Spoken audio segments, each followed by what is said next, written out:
Welcome to the campus of Iowa Wesleyan College. Since much of our history is linked to the college, we thought you should have a tour of the historic buildings and the important people connected with them. The school, established in 1842, is one of the oldest coeducational colleges west of the Mississippi River. Here are two of the oldest buildings. On the left is Pioneer Hall, built in 1845, and on the right is Old Main, constructed in 1855. An early graduate who studied in these buildings was Belle Babb Mansfield. In 1869, Belle became the first woman licensed as a lawyer in the United States. The local men attorneys who evaluated her examination were very proud to admit a woman to the practice of the law.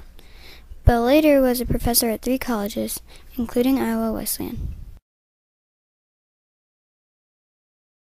Across the street on the north edge of the campus sits the Harlan Lincoln House, built by James Harlan. Harlan was important to the college, serving as president, professor, and trustee.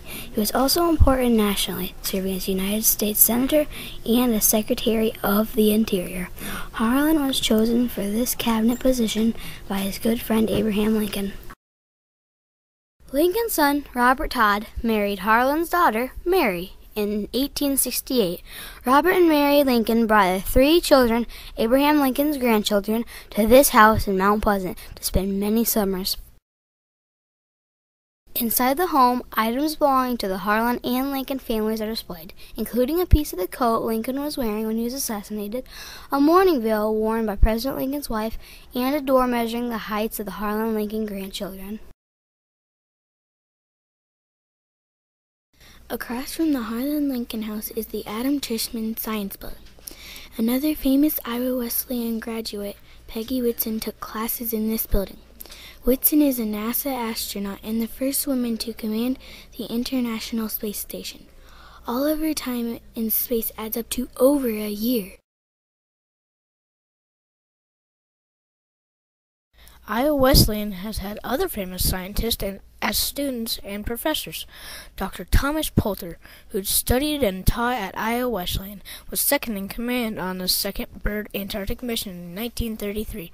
He later made discoveries about echolocation used by marine mammals. This research was used to develop hearing aids. One of Poulter's students was James Van Allen. Van Allen was born and grew up in Mount Pleasant, and after graduating from Iowa Wesleyan became one of the top scientists in the United States. In 1958, Van Allen discovered the radiation belts which surround the Earth and are now named for him. Both Poulter and Van Allen would have attended lectures in the college chapel, built in 1893. The building, which is now under renovation, has long served as a site for performing arts, including Harlan Elementary School music programs. And that brings us back to Pioneer Hall and Old Main and the statue of Belle Babb Mansfield.